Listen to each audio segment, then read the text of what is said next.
I really enjoy commentating. I watch cricket, I always did. Always watched a lot of cricket on TV, and that's where I learned a lot from the commentators. So, I mean, it's not something I looked at and thought I would do ahead of time, but yeah, I'm really enjoying it. By the end of my cricket career, I was quite nervous. I was worried about losing, which is not a nice way to be. Whereas now, when I'm watching cricket, I just enjoy the contest. So, really enjoying it now.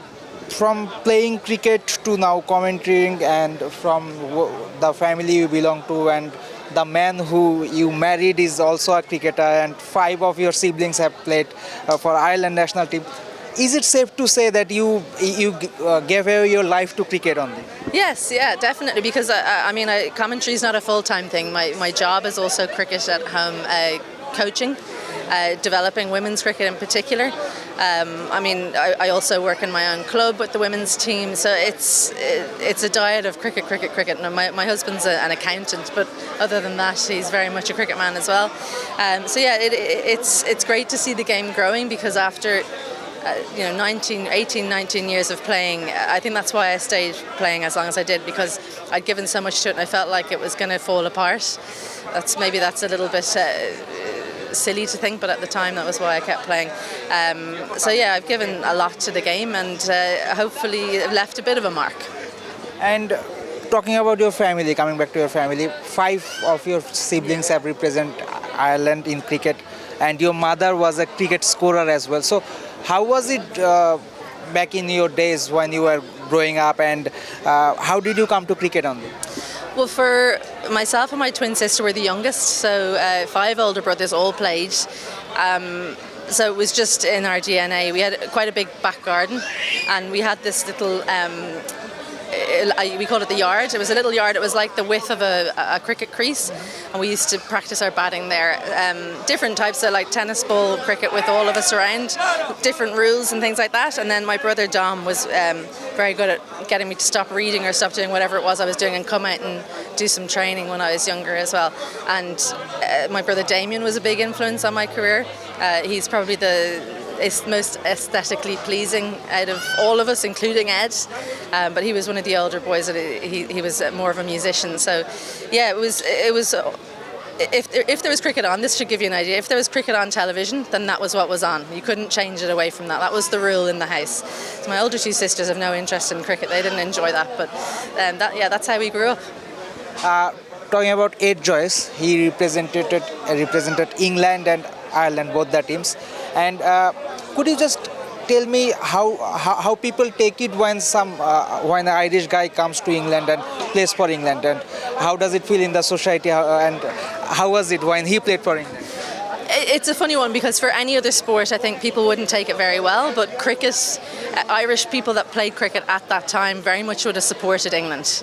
We watched them on TV. The Irish men's team, they were all amateur. No one begrudged them that. Everyone thought this was a good thing for Irish cricket, that we had one of our own that was brought up through the system in Ireland, good enough to represent England. I think by the time Owen Morgan did it, Boyd Rankin, Ireland's still not fully professional, so that people are okay with it. If it happens now, I think it'll be different. That being said, Kim Garth has gone from playing for Ireland women to Australia women, and no one begrudges her that either. Slightly different from the men's team, I suppose, at the moment. But yeah, no, it was taken okay. I think people outside of cricket didn't understand very well, so it wasn't taken well by the wider diaspora. And Ed is now coaching Ireland women's team, and Ireland women's team has some exciting players as well. Amy Hunter is there, Gabby Lewis is there. So what's the future for women's cricket in Ireland? Well, they have contracts now, so what's really noticeable to me is that your 14, 15, 16-year-old girls that maybe play 2 sports, a lot of them play hockey. They're starting to choose cricket, where they always would have gone with hockey. Lena Tice is a good example. She was cricket first and now plays for the Irish hockey team. So yeah, we had Annabelle Squires was at the Under-19 World Cup, a very talented hockey player, and she's really throwing her hat in the ring for cricket. And I think in days gone by, that wouldn't have been the case. Ed's influence is that he's a very, very dedicated coach. He eats, sleeps, breathes women's cricket in Ireland. Orla Prendergast is one you didn't mention. She's an absolute world beater, really exciting with bat and ball. I think the girls appreciate the amount of time that he puts in, and then they match that with their effort. And I think that the fact that it's a career path now, that's had a big impact for the women's team. You yourself also played both hockey and cricket, and eventually you came to cricket. And could you just describe? কেনাকাটায় 100% পর্যন্ত cashback জিতে নিন BMW সহ হাজার হাজার পুরস্কার। What's the relationship between hockey and cricket back in Ireland? And like, as I understand, many of them play both the sports. Could you just describe the relationship between hockey and cricket? Sure, so hockey is obviously a winter sport in Ireland, and it's a very big school sport. So in the area I'm from, it's just outside Dublin, from Bray. Every school pretty much plays hockey. Hardly anyone plays school cricket. Part of the reason for that is that the summer term is very short and it's around exams, so the timing of it's not great. We very much do club cricket in Ireland. But yeah, so as a cricket coach, you tend to, if you're trying to get extra players, you tend to try and recruit them from hockey. Leah Paul's a good hockey player. For Gabby Lewis played underage representative. I think Orla Prendergast was football, and Mary Waldron, those two, but Mary also played hockey. So yeah, it's similar skill sets, and the fitness element in the winter time as well is a good idea. Ireland is now a test team, but they won't be playing World Cup directly. They will have to play the qualifiers as well. Overall, as a sports, how popular cricket is getting in Ireland, and do you think this Irish team can eventually make to the next World Cup as well? It's really increasing in popularity in all the unions. We've got a team down in Munster now. There's club teams across the country, and a lot of that is to do with what we call the new Irish. So lots of Indian players, Bangladeshis coming in and adding to our playing ranks. It's really, really important for Ireland. And what I'm waiting for is our first new Irish female player. I'm really excited to see someone whose parents, probably it's going to be second generation, whose parents have come to the country, and the girls are being given an opportunity now in their clubs, the likes of Adamstown, and in our own club, in my own club in Marion. So I think that's really going to help us jump to the next level, is that influx of players from outside of Ireland, because we're only a small nation. We do need those people coming in. Let's come back to Bangladesh cricket. You are seeing this team play. Any particular Bangladesh cricketer caught your eyes? Any exciting talent in this team? Well, it's absolutely filled with talent. Shanto was brilliant the other day. His footwork in particular, and his bat speed in the second half of his swing.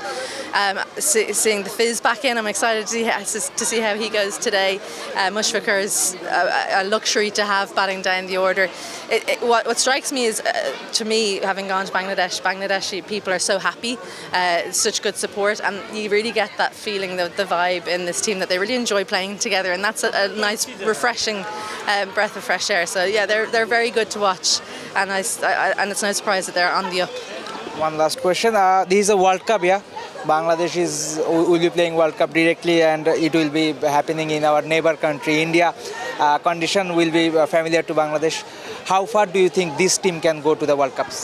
I'm worried about the 5 wickets and 20 balls there. I think you need a little bit of a longer batting lineup, and it's number 8 is very much it's starting at tail, kind of 8, 9, 10, 11. If they can sort that out, get some kind of bowling all-rounder to take that spot, then I think the sky's the limit. You never know. I think maybe the knockout stages, like semi-finals, maybe not all the way, but I'd love to be proven wrong. This is finally the last one.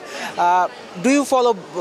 You must be following Bangladesh women's team as well, and they are on the same stage in like Irish women's team as well. So do you see any improvement in this Ireland women's team and Bangladesh women's team to beat the big boys in the club like India and England and Australia?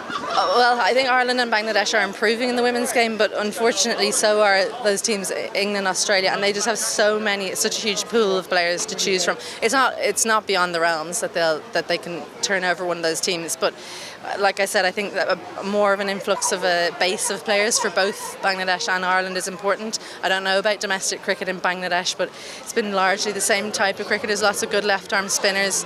Maybe a couple of bigger hitters would be good, and someone to challenge Jahanara Alam with the seam bowling would be good. Ritu is quick enough really to be opening the bowling. So I think those are areas they'll be trying to find people, maybe a left arm seam bowling option for Bangladesh in particular. So yeah, I mean, I don't think that they're going to do it now, but the support financially that both teams are having is definitely going to help. Thank you. It was nice talking to you.